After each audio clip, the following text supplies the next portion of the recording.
فرائض کا ادا کر دینا بھی مسلمان کے تعارف کے لیے کافی نہیں ہے، کیونکہ فرائض تو اسلام میں داخلے کی شرائط ہیں۔ آپ مسلمان ہیں یا نہیں، اس کا فیصلہ صرف فرائض کی ادائیگی سے ہوگا۔ اگر آپ فرائض ادا کر رہے ہیں تو آپ اسلام کے دائرے میں داخل ہیں، اگر فرائض پر عمل نہیں کرتے ہیں اور فرائض کو قبول نہیں کرتے تو آپ دائرے اسلام میں داخل نہیں ہیں۔ جیسے کسی ملک میں داخلے کا ویزا ہوتا ہے نا، اسلام میں داخلے کی شرائط ہیں، آپ ویزے کا بغیر اس ملک میں داخل نہیں ہو سکتے۔ دار کفر دار اسلام میں داخل ہوں گے تو ان فرائض کو ادا کرنے کی شرط پر داخل ہوں گے۔ عجیب بات ہے، جن فرائض کے ادا کرنے کو مسلمان سارا اسلام سمجھ بیٹھا، وہ صرف اسلام میں داخل ہونے کی شرائط ہیں، آپ اس کو مسلمان نہیں سمجھیں گے الا یہ کہ آپ اس کا نام پوچھ لیں، وہ نام سے معلوم ہو جائے مسلمان ہے۔ اور اب تو ناموں کا بھی حال یہ ہے کہ مسلمانوں میں غیروں کے نام نئے نام رکھنے کا ایسا رواج ہو گیا کہ صحابیات کے نام عورتوں کے لیے، انبیاء اور صحابہ کے نام مردوں کے لیے ختم ہوئے جا رہے ہیں۔ لوگ نئے نئے نام رکھتے ہیں، نئے نئے نام رکھتے ہیں۔ السلام علیکم دوستو، welcome back to my YouTube channel live Delhi مرکز بیان۔ امید ہے آپ سب خیریت سے ہوں گے۔ آج کی اس ویڈیو میں ہم بہت ہی اہم بیان سنیں گے حضرت جی مولانا سعد صاحب کا۔ ویڈیو شروع کرنے سے پہلے آپ سب سے گزارش ہے، اگر آپ ہمارے چینل پہ نیو ہیں تو چینل کو سبسکرائب کر دیں، ویڈیو کو زیادہ سے زیادہ شیئر کریں، اور بیان کے متعلق جو بھی آپ کی رائے ہے وہ کمنٹ میں ضرور بتائیں ہمیں آ کے۔ تقریباً 1 مہینے سے میں نے ویڈیو اپلوڈ نہیں کی ہے، کچھ پرابلم کے چلتے میں ویڈیو اپلوڈ نہیں کر پا رہا تھا۔ انشاءاللہ میں آج سے کوشش کروں گا کہ ڈیلی ویڈیو اپلوڈ کروں، ایک ویڈیو ضرور اپلوڈ کروں گا آپ کے لیے۔ بس آپ سے ایک چھوٹی سی ریکویسٹ ہے، اپنے چھوٹے بھائی کو سپورٹ کریں اور اس چینل کو بہت جلد 50,000 سبسکرائبر کمپلیٹ کرا دیں۔ کوئی مشکل نہیں ہے، اگر ایک بندہ بھی سبسکرائب کرے گا، 50,000 لوگوں نے سبسکرائب کر دیا تو 50,000 سبسکرائبر ہو جائیں گے۔ چلیے بیان کو شروع کرتے ہیں، بہت ہی اہم بیان ہے، لاسٹ تک پورا بیان سنیں۔ فرائض کا ادا کر دینا بھی اسلام مسلمان کے تعارف کے لیے کافی نہیں ہے۔ فرائض کا ادا کر دینا بھی مسلمان کے تعارف کے لیے کافی نہیں۔ فرائض کا ادا کر دینا بھی مسلمان کے تعارف کے لیے کافی نہیں ہے۔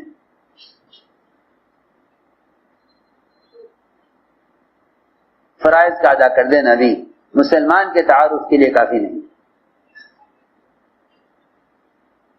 کیونکہ فرائض تو اسلام میں داخلے کی شرائط ہیں۔ فرائض اسلام میں داخلے کی شرائط ہیں۔ آپ مسلمان ہیں یا نہیں، اس کا فیصلہ صرف فرائض کی ادائیگی سے ہوگا۔ فرائض کی ادائیگی سے ہوگا۔ اگر آپ فرائض ادا کر رہے ہیں تو آپ اسلام کے دائرے میں داخل ہیں، اگر فرائض پر عمل نہیں کرتے ہیں اور فرائض کو قبول نہیں کرتے تو آپ دائرے اسلام میں داخل نہیں ہیں، پکی بات ہے۔ جیسے کسی ملک میں داخلے کا ویزا ہوتا ہے نا، ایسے اسلام میں داخلے کیا، اسلام میں داخلے کی شرائط ہیں، آپ ویزے کا بغیر اس ملک میں داخل نہیں ہو سکتے۔ دار کفر دار اسلام میں داخل ہوں گے تو ان فرائض کو ادا کرنے کی شرط پر داخل ہوں گے۔ عجیب بات ہے، جن فرائض کے ادا کرنے کو مسلمان سارا اسلام سمجھ بیٹھا، وہ صرف اسلام میں داخل ہونے کی شرائط ہیں، اسلام میں داخل ہونے کی شرائط ہیں۔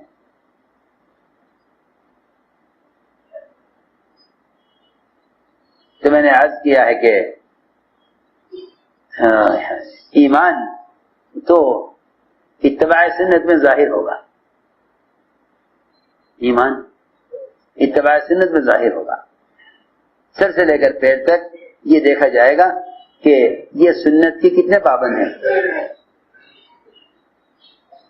اتباع سنت سے اسلام ظاہر ہوگا، ورنہ صرف فرائض کے ادا کرنے سے مسلمان کا تعارف ہو نہیں سکتا۔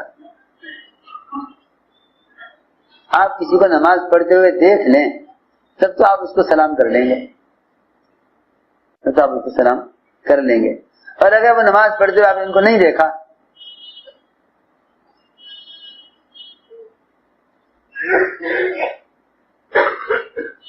آپ نے نماز پڑھتے ہوئے نہیں دیکھا تو آپ اس کے اتباع سنت کے بغیر آپ اس کو مسلمان نہیں سمجھیں گے الا یہ کہ آپ اس کا نام پوچھ لیں، وہ نام سے معلوم ہو جائے مسلمان ہے۔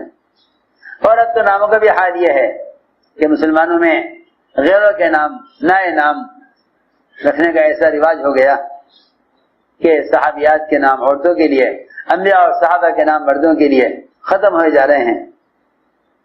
لوگ نئے نئے نام رکھتے ہیں، لوگ نئے نئے نام رکھتے ہیں. اب مشکل یہ آ گئی کہ نام سے بھی اندازہ نہیں ہوتا کہ یہ آدمی مسلمان ہے یا نہیں. حالانکہ کافر اور مسلمان میں فرق کرنے کے لیے سب سے بنیادی چیز نام تھا. ان کا نام مسلمان نام رکھا جائے تاکہ نام سے معلوم ہو جائے کہ مسلمان ہے. اب اگر سلام کرنے ابتدا کرنا چاہو تو نام پوچھے بغیر سلام ہی نہیں کر سکتے، کیونکہ معلوم ہی نہیں آدمی کون ہے. جب تک اتباع سنت نہ ہو مسلمان متعارف ہو ہی نہیں سکتا، مسلمان کے تعارف ہو ہی نہیں سکتے اتباع سنت کے بغیر. نماز تو ہر وقت نہ پڑھے گا، زکوٰۃ دے گا تو زکوٰۃ فقیر کو دے دے گا لے جا کر، کیا معلوم کہ یہ مسلمان ہے. حج کرے گا تو کرے گا جب استطاعت ہوگی، وہ وہاں کر کے آئے گا، یہاں کیا معلوم کہ مسلمان ہے. روزہ رکھے گا تو رکھے گا پیٹ میں رکھے گا، ایسے تو ہے نہیں کہ روزہ داروں کے چہرے پر روزہ لکھا ہوا نظر آتا ہے کہ پہچاننے کہاں ایسے مسلمان ہے. دیکھ لو فرائض اسلام نظر نہیں آتے، فرائض اسلام نظر نہیں آتے. نماز مسجد میں، حج بیت اللہ میں، روزہ پیٹ میں، زکوٰۃ مسلمان کو دے. کہاں سے اسلام نظر آ رہے؟ کہاں سے اسلام نظر آ رہے؟ کیسی عجیب بات ہے کہ سارے اسلام کو صرف ادائے فرائض محدود کر کے مسلمان یہ سمجھ بیٹھا کہ ہاں ہم مسلمان ہیں. فرائض نہ ادا کرتے تو کفر کے دائرے میں، اسلام کے دائرے میں داخل نہ ہوتے. نہیں میرے دوستو عزیزو، اسے سمجھنا چاہیے کہ اتباع سنت یہ اسلام کا ظاہر ہے، یہ اسلام کا ظاہر ہے. اس لیے اسلام ایمان کا مظہر ہے، اسلام ایمان کا مظہر ہے. اسلام ایمان کا مظہر ہے کہ ایمان اگر ظاہر ہوگا تو اسلام کی شکل میں، اتباع سنت کی شکل میں ظاہر ہوگا. اگر دل میں ایمان ہوگا تو ظاہر ہوگا. یہی وجہ ہے کہ حضور اکرم صلی اللہ علیہ وسلم کے یہاں جب ایک جماعت آئی 7 آدمیوں کی، تو آپ صلی اللہ علیہ وسلم ان کے ظاہر کو دیکھ کر ہی سمجھ گئے کہ ایمان والے ہیں. ان کے ظاہر کو دیکھ کر سمجھ گئے کہ ایمان والے ہیں. روایت میں ہے، عجیب حدیث ہے، حضرت صحابہ میں ایمان کی حقیقت اور اس کا کمال، اس میں یہ ایمانی صفات بیان جمع کی ہیں. حضرت صحابہ میں ایمان کی حقیقت اور اس کا کمال. آپ نے دیکھا انہیں سر سے لے کر پیر تک. اس کہتی ہے جماعت کہ ہمارے حلیے کو دیکھ کر آپ سمجھ گئے ایمان والے ہیں. اصل بات یہی ہے، لوگ لباس کو کوئی اہمیت نہیں دیتے. وہ کہتے ہیں لباس تو بدن چھپانے کے لیے ہے، جس جاتے ہیں. ارے سنو تو صحیح، لباس تو بدن کو چھپانے کے لیے ہے. ارے کیا بات ہوئی، یہ کیا بات ہوئی؟ لباس تو ساری قومیں چھپاتی ہیں، بدن تو ساری قومیں چھپاتی ہیں، بدن تو ساری قومیں چھپاتی ہیں، الا یہ کہ بعض جانور بھی ہیں جو ننگے پھرتے ہیں، ورنہ تو ہر قوم میں لباس کے چھپانے کا معمول ہے. اگر یہ کہہ دیا جائے کہ بدن کا چھپانا اصل ہے، لباس اصل نہیں ہے، تو سب سے پہلے ان کا لباس سنت سے ہٹیں گے. حالانکہ لباس کو تعارف میں پورا دخل ہے. میں بھی عرض کرتا ہوں، لباس کو تعارف میں پورا دخل ہے. لباس کے بغیر آپ کچھ بھی نہیں کر سکتے، لباس کے بغیر آپ کچھ بھی نہیں کر سکتے. اگر ٹریفک پولیس کا سب سے بڑا آفیسر یا کسی تھانے کا سب سے بڑا تھانے دار یا ٹریفک پولیس کا سب سے بڑا آفیسر اگر عام کپڑے پہن کر کھڑا ہو جائے اور ٹریفک کو روکنے لگے تو پاگل کہیں گے لوگ اور کوئی بات سنے گا نہیں، ٹریفک جام ہو جائے گا، اس کا کوئی اشارہ بھی نہیں دیکھے گا۔ اور اگر کوئی یہ بھی کہے کہ بھائی ذرا جا کے پوچھتے رہو اس سے، اس کے پاس کوئی ثبوت ہے ٹریفک پولیس کا آفیسر ہونے کا، تو اس کی بھی ضرورت محسوس نہیں کرے گا کہ بھئی اگر پولیس کا آفیسر ہوتا تو یہ پولیس کی وردی میں ہوتا، پولیس کے لباس میں ہوتا تو کوئی پاگل ہے۔ حالانکہ وہ سب سے بڑا آفیسر ہے ٹریفک پولیس کا، لیکن کوئی اس کو نہ اس کی بات مانے گا نہ اس کو کوئی پولیس کا آدمی یقین کرے گا، نہ پاگل ہے کوئی۔ ہاں، اس کے برخلاف ایک عام آدمی جس کا پولیس سے کوئی تعلق نہیں اور پولیس کے عملے میں نہیں، وہ پولیس کا لباس پہن کر اگر کھڑا ہو جائے تو بڑی سے بڑی کار، بڑی سے بڑی قیمتی گاڑیاں اس کے اشارے پر رکیں گی، کوئی آ کر نہیں پوچھے گا آپ بتائیے آپ کے پاس کیا ثبوت ہے اس بات کا کہ آپ کو ٹریفک پولیس بنایا گیا ہے؟ ارے پوچھانا تو کرو، بتاؤ کتنا بڑا دخل ہے لباس کو،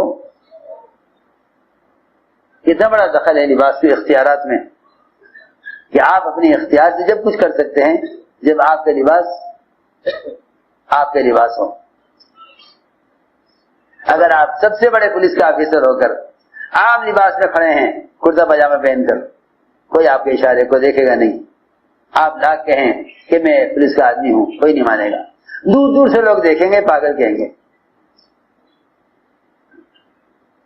اور اگر آپ پولیس کے آدمی نہیں ہیں لیکن پولیس کے لباس میں ہیں، کوئی آپ کر آپ سے پوچھے گا نہیں کہ کیا ثبوت ہے آپ کے پاس کہ آپ پولیس کے آدمی ہیں، وہ دور سے آپ کے لباس کو دیکھ کر یہ معروف ہو جائیں گے۔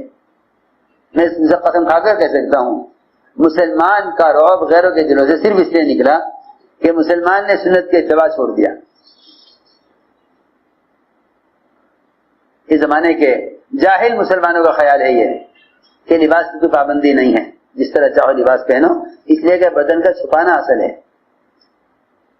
جب اتباع سنت سے اور سنت کے حلیے سے رغبت ختم ہو جاتی ہے تو پھر یہ گنجائشیں نکالی جاتی ہیں، اور یہ کام غیر نہیں کرتے، اپنے ہی کرتے ہیں، یہ اپنے کرتے، غیر نہیں کرتے، اپنے ہی کرتے ہیں، اپنے ہی کرتے ہیں، یہ کام غیر نہیں کرتے۔ کتنی ساڑی ہے، لباس ہے، کیا ہے؟ لباس ہے۔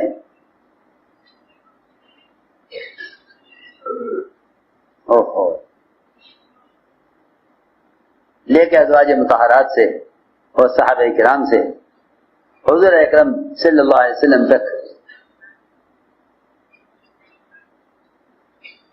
ایک مکمل معاشرہ امت کو دیا گیا ہے اور اس کو ان کو پابند بنایا گیا ہے۔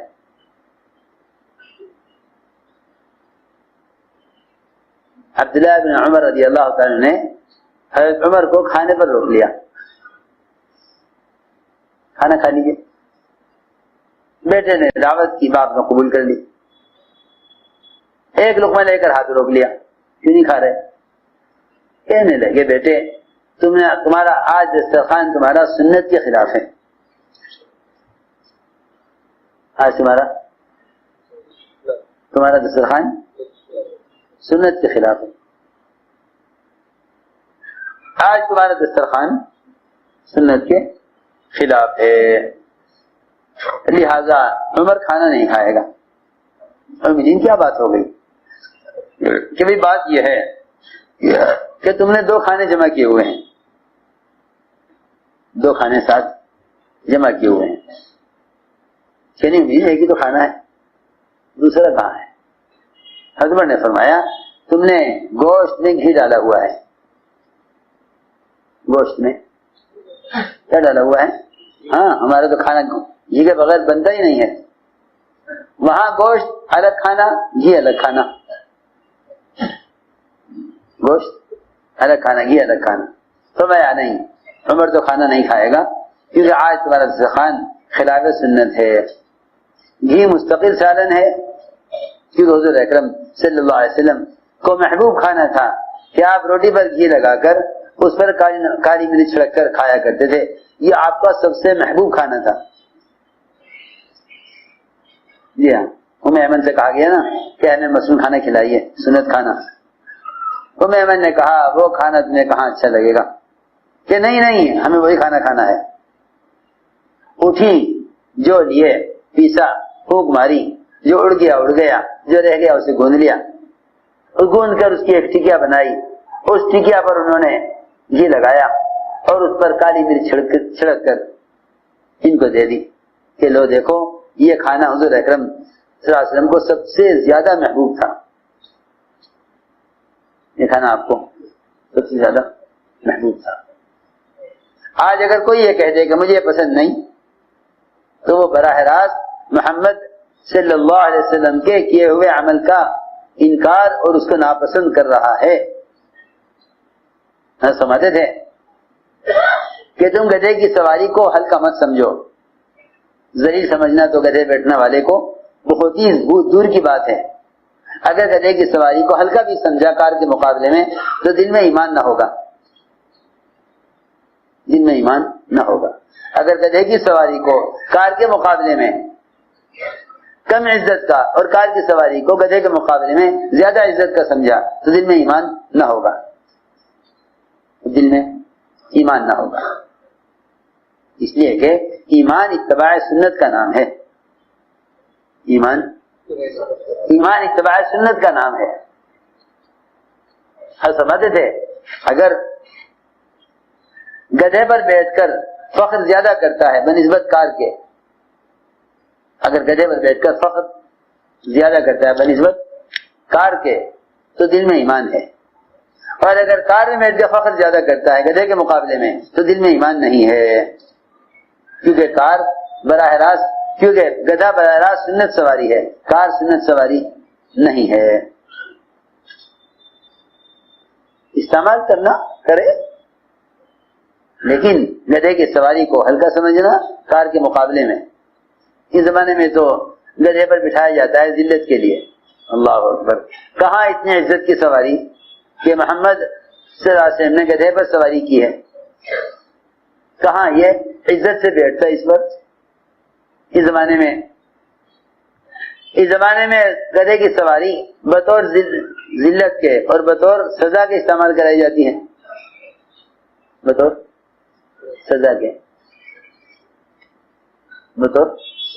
سزا کے استعمال کرائی جاتی ہے کہ بھئی ان کو گدھے پر بٹھا کر گھما دو تاکہ سارے محلے میں یہ ذلیل ہوں. حالانکہ کتنی عزت کی بات ہے. جسے بٹھایا جائے نا گدھے پر، محلے میں چکر لگوایا جائے، وہ کہتا پھر دیکھو میری عزت، میں اللہ کے نبی کی سواری پر سوار ہوں. ہو سکتا ہے؟ کیونکہ میں نے عرض کیا کہ اس زمانے میں اصل میں وہ تو بات یہ ہے کہ جس زمانے میں جو چیزیں غیروں کے پاس عزت کی ہوتی ہیں نا، مسلمان ان کو بھی اپنے لیے عزت کی سمجھ لیتا ہے. اس لیے سنتیں ختم ہو رہی ہیں. ویڈیو کیسا لگا آپ کو اپنی رائے کمنٹ میں ضرور دیں. ویڈیو کو زیادہ سے زیادہ شیئر کریں، لائک کرنا نہ بھولیں. اگر چینل کو سبسکرائب نہیں کیا ہے تو چینل کو سبسکرائب کر دیں. لائک اور کمنٹ ضرور کریں. کیسا لگا آپ کو بیان.